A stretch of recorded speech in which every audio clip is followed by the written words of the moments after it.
평안들 하셨습니까? 우리 앞뒤 좌우로 한번 인사하겠습니다. 평안하셨습니까?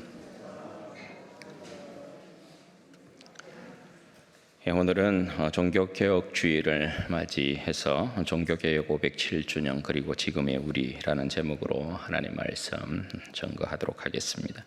올해가 종교개혁 507주년 되는 해입니다. 1517년 10월 31일 마틴 루터가 당시 가톨릭 교회가 가르쳤던 성경에 대해서 95개 조의 반박문을 비텐베르크 대학 내 성당문에 붙임으로 시작된 일입니다. 역사를 여러분 좀 간략하게 이렇게 살펴보시자면 313년 로마, 313년 콘스탄누스 황제가 밀라노 칙령을 반포하죠. 그래서 그리스도교가 로마 사회의 공인이 됩니다. 그로부터 392년에 데오도시우스 황제 때에 로마가 기독교를 국교로 이렇게 삼게 되죠. 이후로부터 중세 1500년대까지 그리스도교가 역사와 권력의 중심에 서게 됩니다. 1054년 동방과 서방 교회로 교회가 나뉘기까지 교회는 하나의 보편교회, 그러니까 원 카톨릭 처치 이렇게 불렀습니다.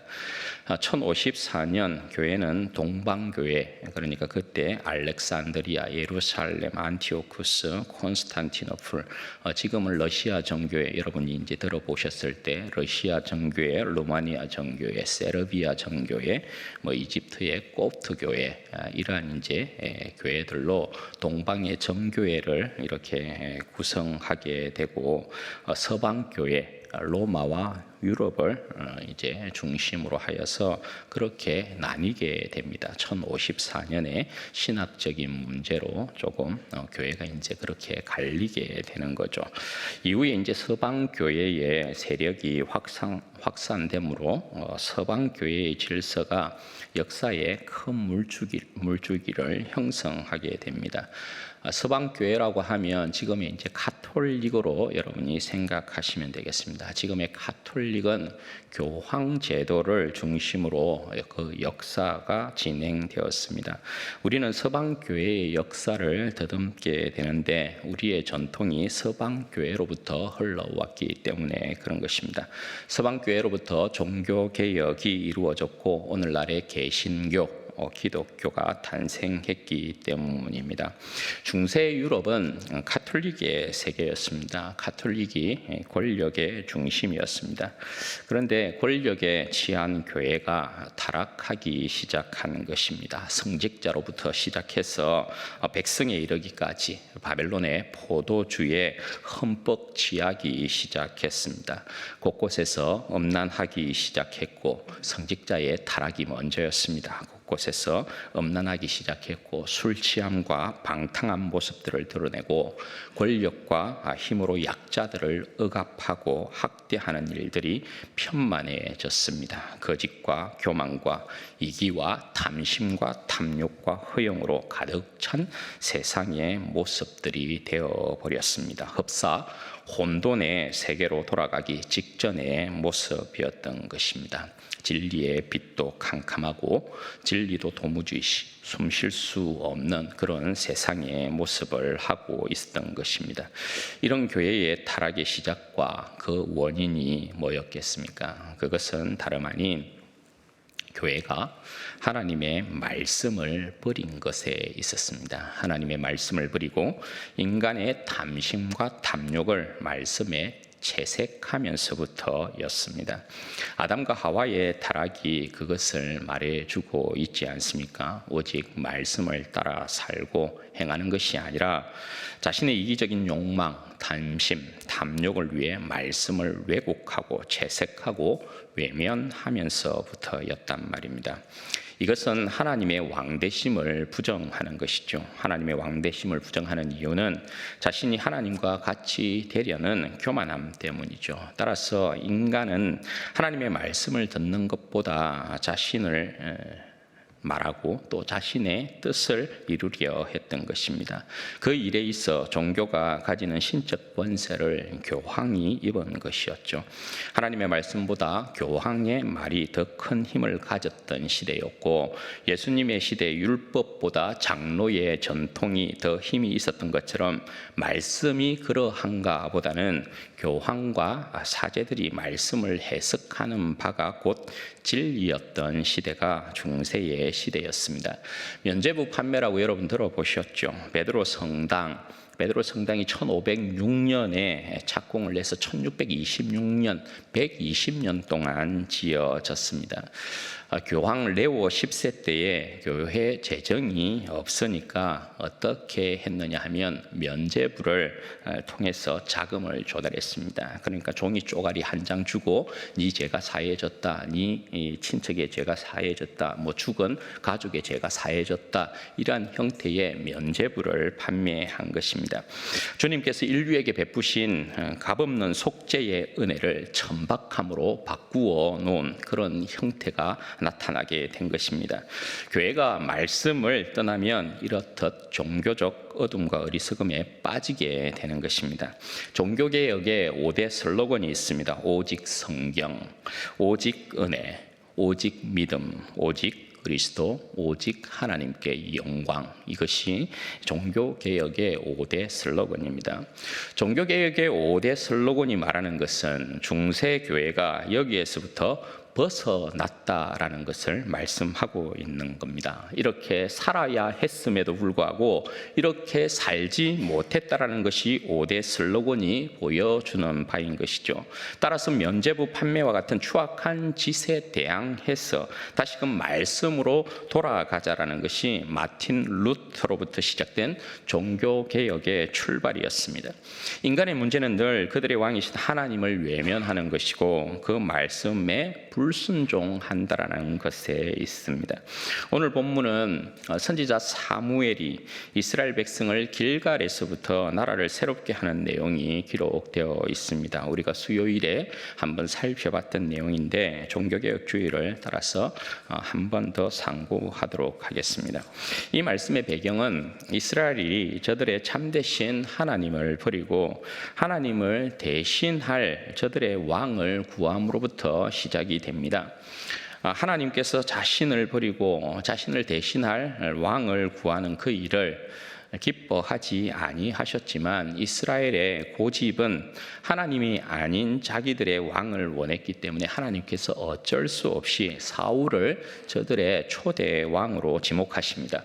그리고 암논과의 전쟁이 벌어지게 되는데 암논이 쳐들어왔을 때 사울이 암몬을 크게 물리치고 승리를 가져오게 됩니다. 이것이 오늘 본문의 배경입니다. 물론 사울이 암몬을 크게 물리친 것은 자신의 능력이 아니었고 하나님의 능력을 힘입은 것이었습니다. 이에 따라 선지자 사무엘이 이스라엘 백성을 길갈로 불러 모읍니다. 나라를 새롭게 하기 위함입니다. 이제는 이전처럼 하나님께서 친히 저들을 다스리는 것이 아니고 하나님을 대리하는 왕을 상시적으로 세우고 왕정 체계를 통한 하나님의 나라가 이루어지기 때문에 그런 것입니다. 그 하나님의 새로운 역사를 길갈에서부터 시작하는 것입니다. 길갈에서 나라를 새롭게 하는 의미가 있는 것이죠. 길갈은 구원 역사에 있어서 어떤 의미가 있습니까? 길갈에서 여러분 일어났던 일이 뭡니까? 이스라엘 백성이 광야 40년의 여정을 끝내고 드디어 가나안 땅으로 들어오는데 그들이 요단을 건너서 가나안 땅에 들어왔을 때 처음으로 그들이 유숙했던 장소가 바로 길갈이었습니다. 길갈에서 여러분 그들이 행했던 의식이 있지요. 이스라엘 백성이 가장 먼저 가나안 땅 길갈에 도착해서 그들이 가장 먼저 행한 일이 여호수아에 보면 어떻게 기록이 되어 있습니까? 하나님께서 이스라엘 백성에게 할례를 명하십니다. 여호수아 5장 9절의 말씀입니다. 여호와께서 여호수아에게 이르시되 내가 오늘 애굽의 수치를 너희에게서 떠나가게 하였다 하셨으므로 그곳 이름을 오늘까지 길갈이라 하느니라. 그럼 무슨 말씀입니까? 하나님께서 이스라엘 백성에게, 길갈 진영에 있는 이스라엘 백성에게 가장 먼저 할례를 명하셨습니다. 할례가 뭔 줄 알죠? 할례는 남자의 생식기에 표피를 베는 것입니다. 이스라엘 백성이 할례를 받기 전까지는 애굽의 백성들과 다를 바가 없었다라는 것입니다. 하나님의 백성이 아니란 말이죠. 아브라함과의 언약에 따라서 할례 받은 백성만이 하나님의 언약 백성이 되는 것이죠.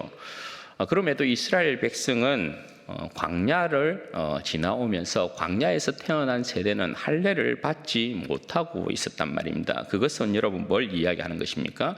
당대 이방의 최고의 왕이었던 바로의 통치 아래 여전히 머물고 있는 백성이었다라는 것을 그렇게 이야기하고 있는 것입니다. 할례를 받지 못했다라는 것은 그런 의미가 있는 것입니다. 그런데 이제 할례를 받은 백성이 되므로 할례 받지 못한 애굽 백성과는 다른 하나님께 속한 백성이 된 것입니다. 그런 의미에서 애굽의 모든 수치를 저들에게서 물리쳤다, 그렇게 말씀을 하고 있는 것입니다. 바로의 속박에서부터 벗어나 하나님께 속한 백성이 되었기 때문입니다. 따라서 이제 하나님의 새로운 백성으로서 하나님께서 저들에게 주신 언약의 땅을 그제서야 이제 비로소 저들이 상속받게 되는 것입니다. 그러니까 할례는 새로운 백성으로서의 출생을 이야기하는 것입니다. 여기에는 피 흘림이라는 것이 나타나 있습니다. 이게 여러분 어떤 의미입니까?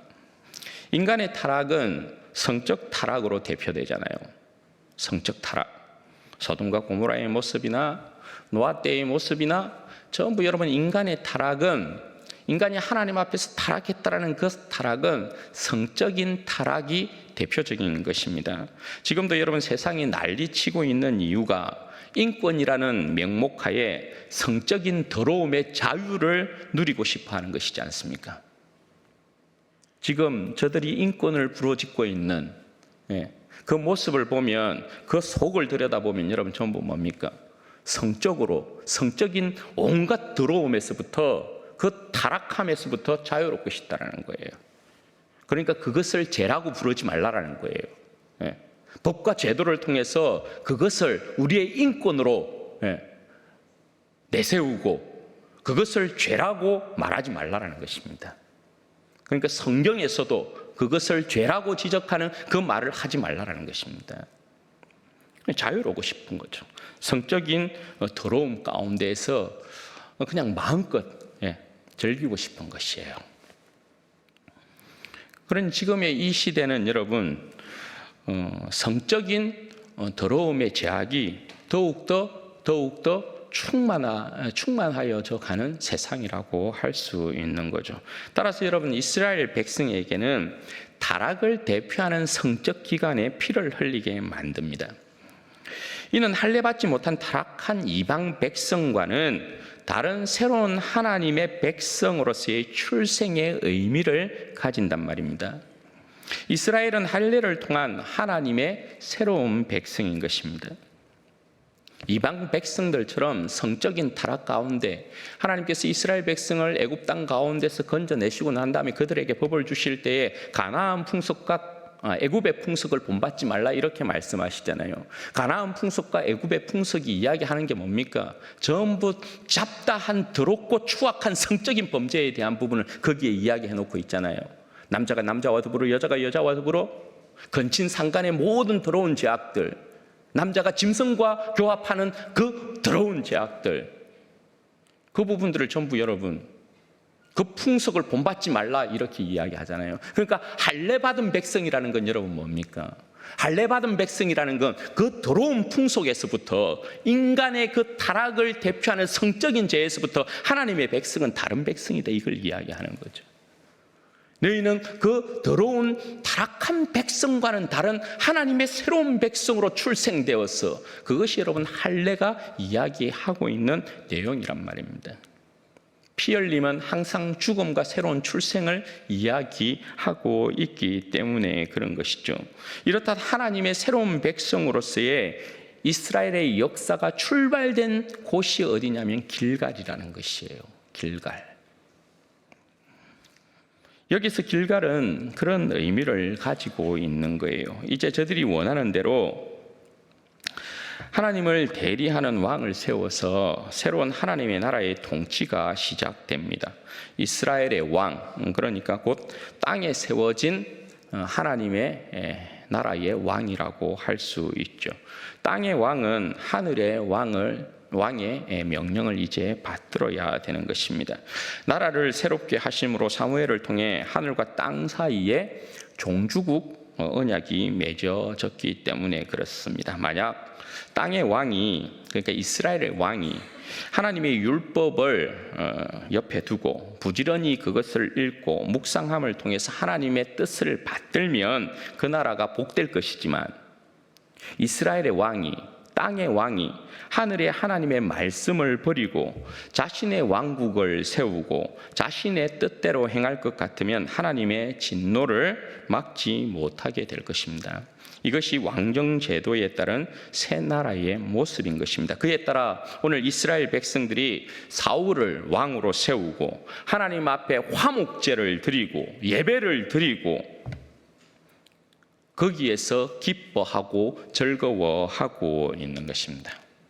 출발은 나름 괜찮았습니다. 그런데 여러분, 결국 어떻게 됩니까? 초대왕 사울이 하늘의 하나님의 말씀을 들었습니까? 이후에 일어난 이스라엘의 열왕들이 하나님의 말씀을 받들어 순종했습니까? 아닙니다. 모두가 저들의 귀를 막았습니다. 하나님의 말씀을 듣지 아니합니다. 하나님의 뜻을 받들어 하나님의 나라를 세우는 것이 아니라 저들의 왕국을 세움으로 온갖 부패함과 포악함이 가득한 나라로 만들어 놓았습니다. 열왕기의 역사를 읽어보시면 타락한 왕의 시대에 그 사회의 여러분 모습이 어떤 식으로 나타납니까? 온갖 우상 숭배, 온갖 여러분 이방의 신들이 예루살렘 곳곳에 성전 안까지 들어오게 되는 것을 보잖아요. 남색하고 여색하고 창기들이 가득한 세상, 그런 세상을 여러분 만들어 놓는 것을 보게 되잖아요. 하나님의 말씀은 사라지고 인간의 말이 권세를 입었고 은혜는 사라지고 자신의 힘과 능력으로 그 자리를 채워서 자랑하게 되고 하나님을 믿는 믿음보다 자신의 지혜를 신뢰하고 오직 하나님께 영광을 돌리는 것보다 자신들의 영광과 명예를 더 높였습니다. 그래서 여러분, 그 결과가 뭡니까? 하나님의 진노로 인해서 나라가 망했습니다. 그것이 이스라엘의 구약의 역사입니다. 그러나 하나님께서 다윗 왕과의 영원한 나라 언약을 맺으심으로 그 나라를 포기치 않으셨습니다. 따라서 세상 끝날 다윗의 후손으로 하나님의 아들 예수 그리스도를 인류의 영원한 왕으로 보내십니다. 우리의 영원한 왕, 우리의 구원자이신 예수 그리스도를 이 땅에 보내셔서 온 인류의 진정한 온전한 왕이 되게 하시고 인류를 구원하시는 것을 보게 됩니다. 열왕들은 진정한 왕이신 하나님의 말씀에 귀를 막고 하나님의 말씀을 거역하고 외면하였지만 우리의 왕이신 예수님은 십자가에 죽기까지 아버지의 말씀을 순종하시고 아버지의 뜻을 받드셨던 것을 보게 됩니다. 그 순종이 오늘 우리의 구원을 이루고 무너지지 않는 주님의 교회를 세워놓고 있는 것이죠. 사랑하는 여러분, 종교개혁 507주년입니다. 주님께서 세운 이 땅의 영원한 하나님의 나라, 교회가 시작된 곳이 어디입니까? 오늘 우리가 주님의 교회를 새롭게 하기 위해 다 함께 모여야 할 곳이 어디입니까? 어디에서 교회는 새로워집니까? 우리가 모여야 할 길갈이 어디입니까? 예수 그리스도의 십자가 아니겠습니까? 십자가에서 우리는 영적 할례인 세례를 받았고 십자가에서 우리는 하나님의 백성이 되었고 십자가에서 우리는 새 사람이 된 것이지 않습니까? 십자가에서 탄생한 것이 주님의 교회입니다.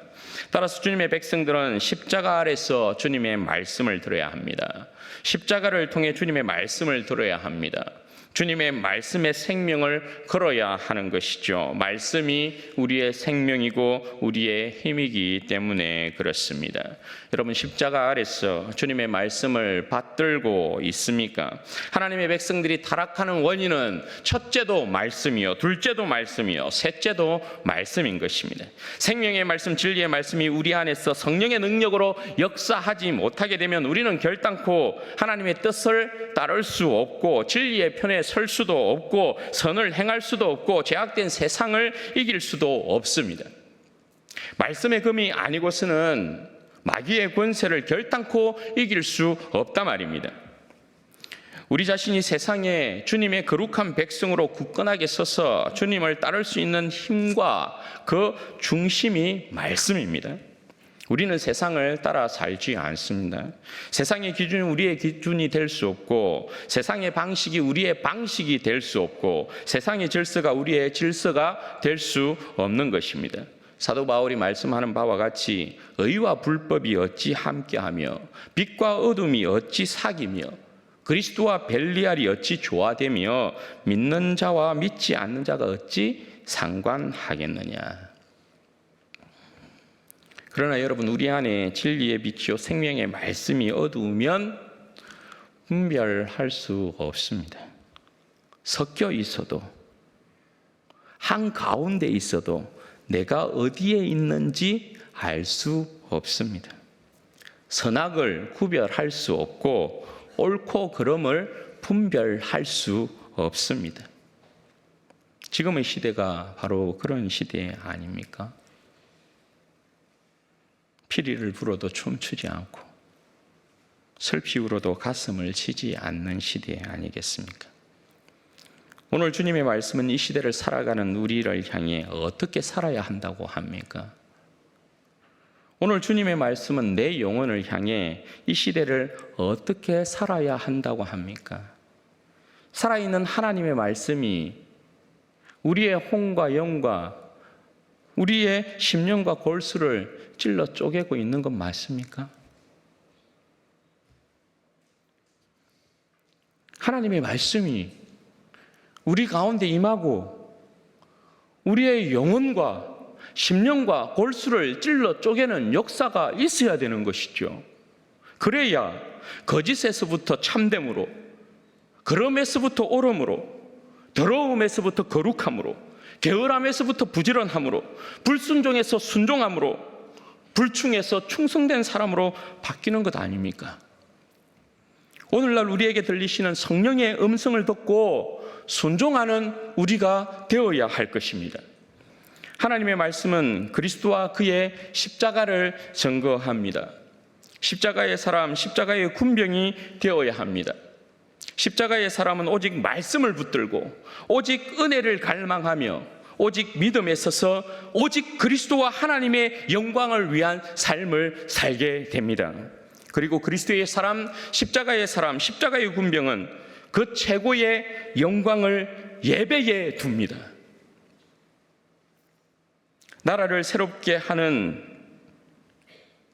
일이 길갈에서 이루어졌습니다. 거기에서 왕을 세우고 하나님께 예배를 드리고 있다라는 사실이요. 그러니까 나라를 새롭게 하는 그 길갈에서부터 그들에게 중요하게 여겨졌던 것 가운데 하나가 하나님 앞에 화목제를 드리고 예배를 드린 것입니다. 그러니까 예배가 나라를 새롭게 하는 일에 있어서 기초가 되는 것이죠. 근본이 되는 것이죠.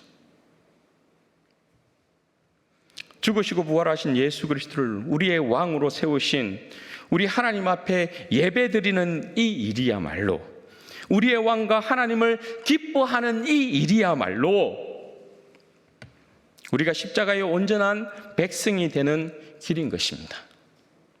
그러므로 우리에게 가장 소중한 일이 뭐냐?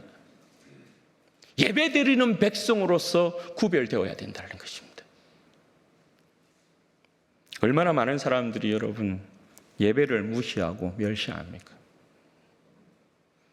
얼마나 많은 사람들이 여러분 예배를 능멸합니까? 예배를 드리는 사람들의 자세와 태도를 보면 한 사람의 신앙의 모습이 그대로 드러납니다. 하나님께 찬양을 드리는 자세를 보면, 하나님의 말씀을 받는 그 사람의 자세를 보면, 태도를 보면 그 사람의 신앙의 모습이 그대로 드러납니다.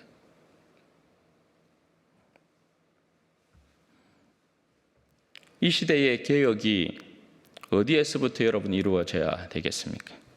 세상은 상관없습니다. 예나 지금이나 세상은 늘 악했습니다. 예나 지금이나 세상은 늘 어두웠습니다. 늘 악했던 세상이 변화된 것은 늘 교회의 변화된 모습에 의한 것이었습니다. 따라서 문제는 늘 주님의 백성들에게 있었던 것입니다. 그런 의미에서 이 시대의 교회의 개혁, 어디에서부터 이루어져야 될까요? 예배 아니겠습니까? 예배? 오직 성경. 오직 성경의 진리만을 아멘으로 받고 정직과 성실로 살아내는 충성된 우리의 삶. 오직 은혜. 오직 십자가의 은혜만을 갈망하며 나의 나된 것은 오직 주의 은혜라 하는 절대적인 겸손함으로 주님만을 높이는 삶. 오직 믿음. 오직 예수 그리스도를 믿음으로만 구원받는 우리의 의와 자랑. 오직 그리스도. 오직 우리의 유일한 구원자시요 창조주이시며 우리의 기쁨과 찬미. 그리고 이 모든 삶을 통해 오직 하나님께만 영광을 돌리는 우리의 인생, 이것이 예배 가운데 회복되어야 될 내용인 것입니다. 불행하게도 여러분, 이 시대는 우리의 삶에 오직이라는 단어를 붙일 수가 없다라는 것입니다. 종교개혁의 5대 슬로건이 오직, 오직, 오직, 오직, 오직입니다. 그런데 이 시대는 오직이라는 단어를 붙일 수가 없다라는 것이지. 오직 성경대로 살지 않고 세상의 이런저런 소리들로부터 흔들리고 세상을 받아들이고 있는 모습. 오직 은혜로 살지 않고 자신의 힘과 뜻대로 살아가는 모습. 오직 믿음으로 살지 않고 세상을 벗하며 살아가고 있는 모습. 오직 그리스도를 따르는 것이 아니라 자신의 이익을 위해서 수많은 서성들을 두고 있는 모습. 오직 하나님의 영광을 위해 사는 것이 아니라 자신의 배와 영광을 위해서 살아가는 모습. 종교개혁이 외쳤던 5대 슬로건이 우리의 예배를 통해 반드시 회복되어야 될 줄로 믿습니다. 주의 백성들은 힘을 통해서 목소리를 높여서 그 어떤 부요함을 자랑함으로 세상을 여러분 절대 변화시키지 않습니다. 그렇게 한 적이 없습니다. 오직 종교개혁이 외쳤던 슬로건에 따라서 변화된 우리의 삶으로 인격으로 세상을 변화시켜 왔던 것입니다. 이 시대라고 여러분 다르겠습니까? 이 시대에 여러분 세상이 어떻게 변화될 것 같습니까? 이 시대에 성적 타락이 정점에 이른 이 시대가 여러분 어떻게 변화될 것 같습니까? 주의 백성들의 주님 앞에서의 경건과 거룩의 열정이 아니고서 우리가 오직 성경을 따라서 오직 은혜를 갈망하고 오직 믿음을 가지고 오직 그리스도와 하나님의 영광을 위해 살아갈 때만 세상이 변화되지 않겠어요? 그러니 세상의 변화의 키는 세상에 있는 것이 아니고 우리의 목소리를 세상 가운데 크게 외친다고 되는 것이 아니고 우리의 변화된 삶과 인격에 있는 것이에요. 참된 그리스도인으로서의 삶을 살아갈 때 그 모습을 보고 세상은 감동을 받는 것이거든요.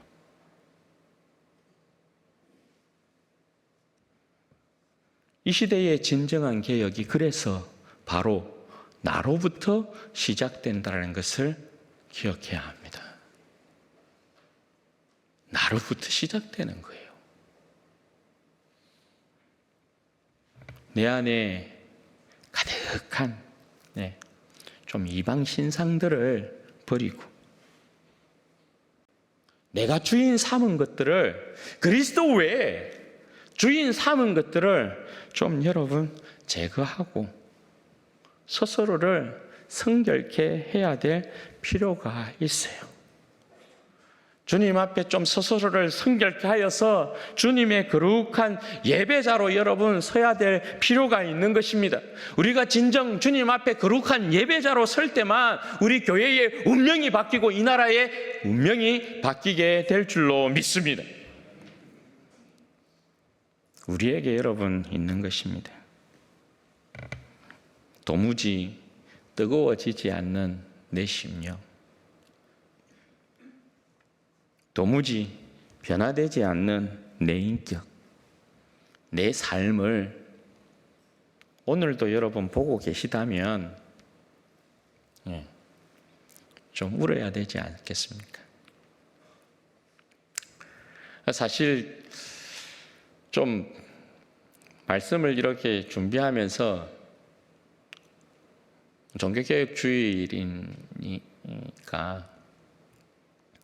좀 우리 안에 고질적인, 우리가 하나님의 백성이라고 하지만 교회라고 하지만 좀 고질적인 좀 이 진리를 따르지 않는 모습들을 좀 생각하면서 좀 날카롭게 지적하고 그 죄에 대하여서 외치고 싶은 마음이 컸습니다.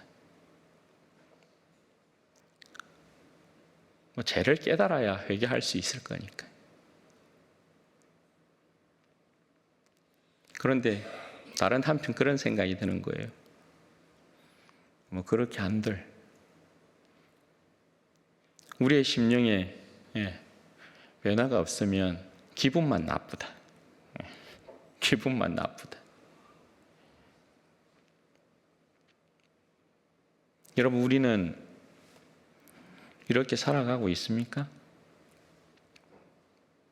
오늘 내 자신은 참된 예배자로 서서 주님의 진리의 말씀 가운데 오직 하나님의 말씀을 붙들고 오직 은혜를 갈망하고 오직 믿음을 붙들고 오직 그리스도를 따르며 하나님의 영광을 더 높이고 하나님께 영광을 돌리고 살아가는 예배자로서의 삶을 살고 있는지,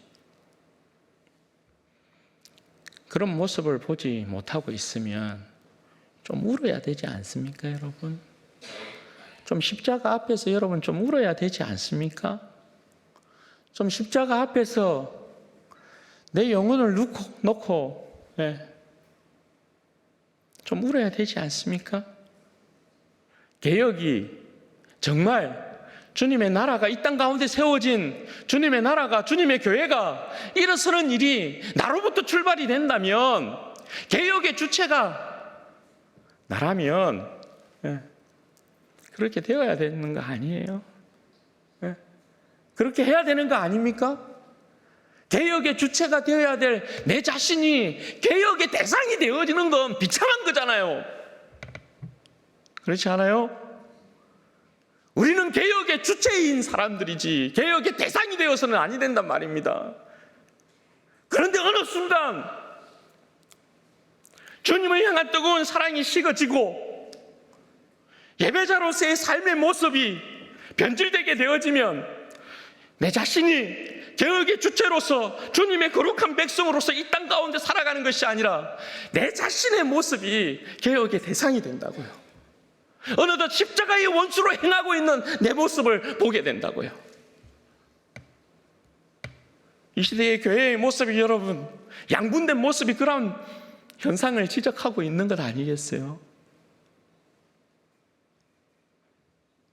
그 어떤 이에 대하여서는 그저 교회가 하나의 거룩한 교회의 모습으로 서지 못하고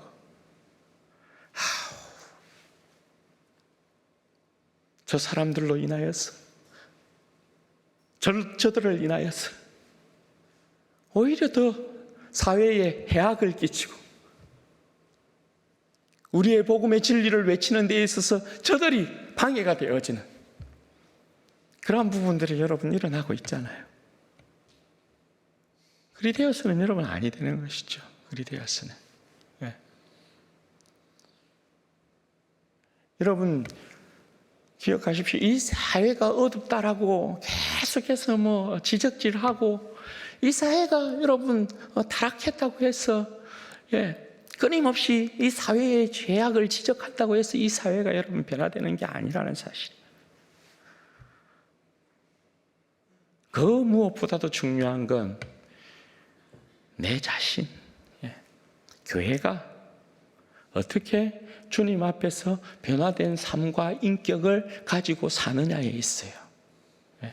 이것이 결국 우리 교회를 살리고 이 나라를 살린다는 사실을 다시 한번 여러분 기억하시고, 바라기는 우리 진주원의 교회 모든 성도들이 무엇보다도 주님의 참된 예배자로 서게 되시기를 바라요.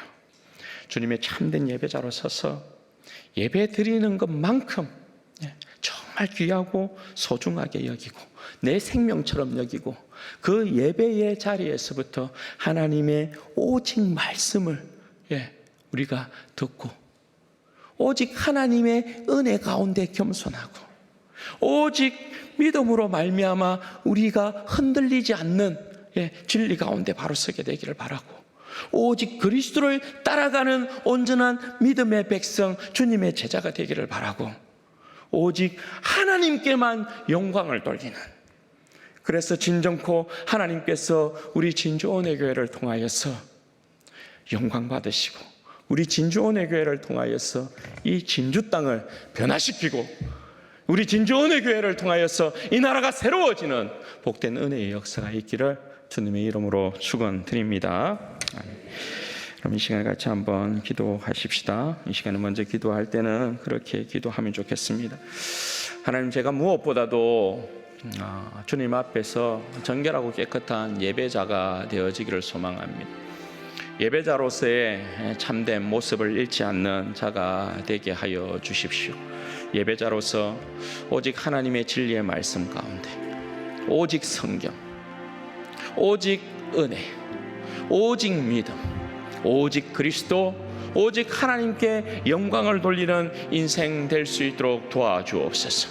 변화되어진 내 삶과 내 인격으로 세상을 변화시키는 인생 되어지게 하시고 내 인생을 통하여서 하나님의 영광만이 드러나는 복된 인생이 될 수 있도록 하나님 복을 허락하여 주옵소서. 우리 주여 한번 부르짖고 기도하십시다. 주여, 영광이 아버지 하나님 되시니 아버지 하나님 감사합니다.